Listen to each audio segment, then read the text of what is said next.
Olá, vamos fazer uma questão bem interessante envolvendo essa parte de corpo extenso. Vem comigo. Olha só. Ele fornece essa figura e ele fornece para a gente que a corda que ele chamou de 1 faz um ângulo θ de 30 graus.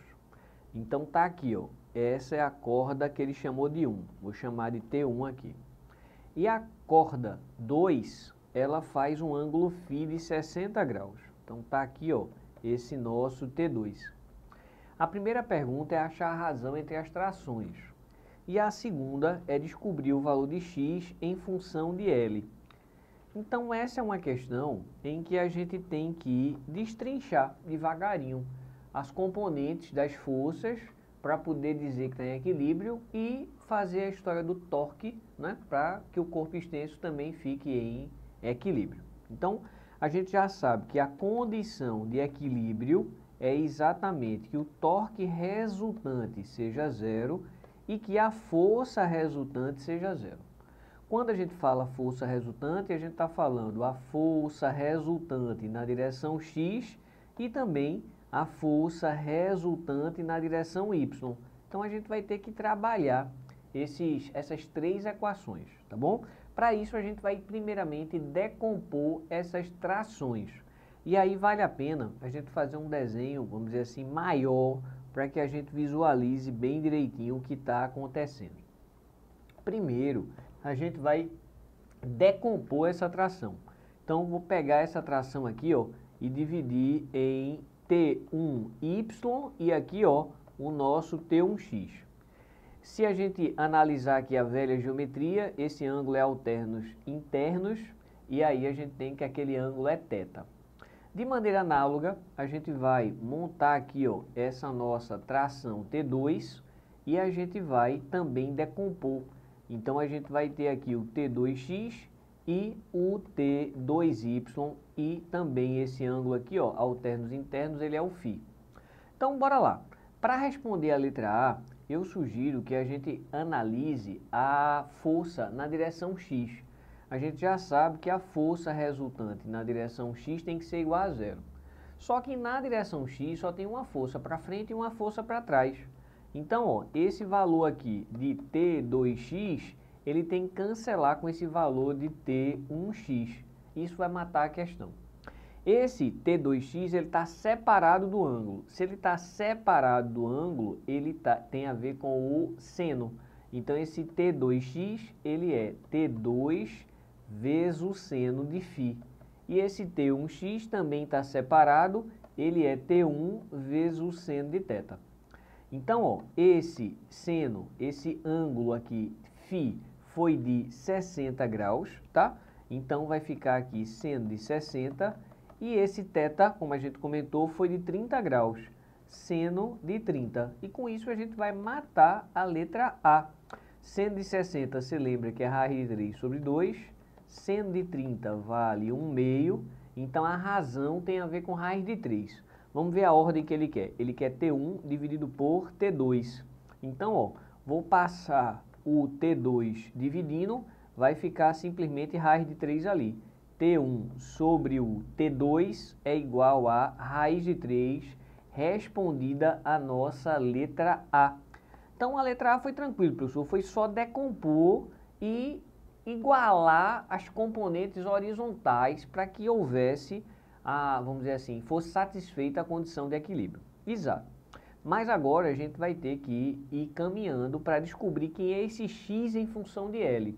Então, a gente vai precisar tanto aplicar a equação envolvendo torque quanto a força resultante na direção y. Então, é como se fosse uma questão bem completa.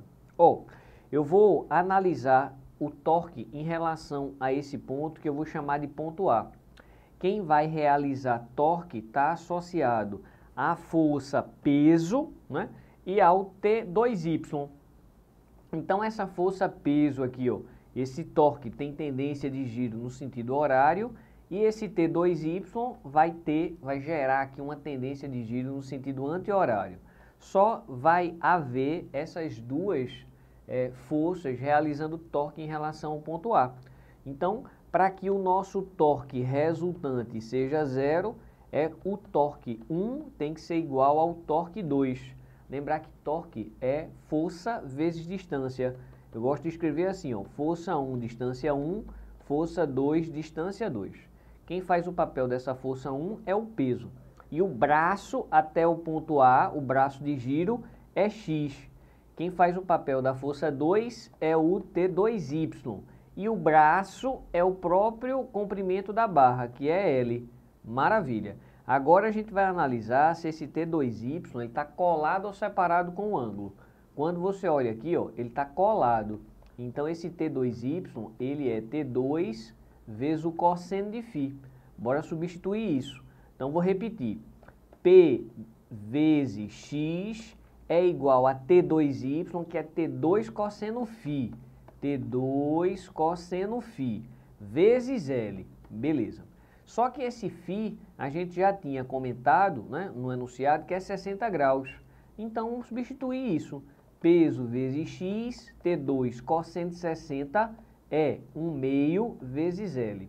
Então a gente chegou nessa equação que não tem muito para onde, vamos dizer assim, sair. Agora a gente vai analisar as componentes verticais. Ó. Quem está para cima é T1y e T2y. Quem está para baixo é o peso. Então a gente vai analisar a força resultante na direção y. Bora fazer isso? Ó, força resultante na direção y tem que ser 0. Isso quer dizer que as forças para cima, quem são as forças para cima? T1y e T2y. Então essas forças para cima tem que se cancelar com as forças para baixo, que no caso é só a força peso. Beleza. Então esse y aqui, ó, a gente comentou que ele está colado com o ângulo. Se ele está colado com o ângulo, ele tem a ver com o cosseno. E aqui também, ó, esse T2y está colado, só que o ângulo é φ. Então é o cosseno de φ. T2 cosseno de φ igual a P. Beleza. Então lembrando que esse ângulo é 30 graus, cosseno de 30 é raiz de 3 sobre 2. Esse cosseno, o ângulo é 60, cosseno de 60 é igual a 1/2. Então, chegamos aqui a mais uma equação. Com a equação anterior, a gente pode isolar o nosso T2. A gente pode isolar, na verdade, o peso, né? Ver o que é que a gente pode relacionar aqui. A gente já tem a relação entre T1 e T2. A relação entre T1 e T2 está na mão, ó. Então, posso dizer daqui, ó, que T1 ele vale T2 raiz de 3, concorda? Vamos fazer essa substituição? No lugar de T1, eu coloco T2 raiz de 3. Massa. Então, no lugar de T1, ó, eu coloco T2 raiz de 3. E repito o restante.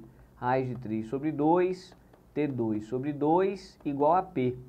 Essa multiplicação aqui dá 3. 3 meios, eu digo que 3 meios é 3 dividido por 2. 1,5. 1,5 T2 mais meio T2. Então, isso está dando 2T2.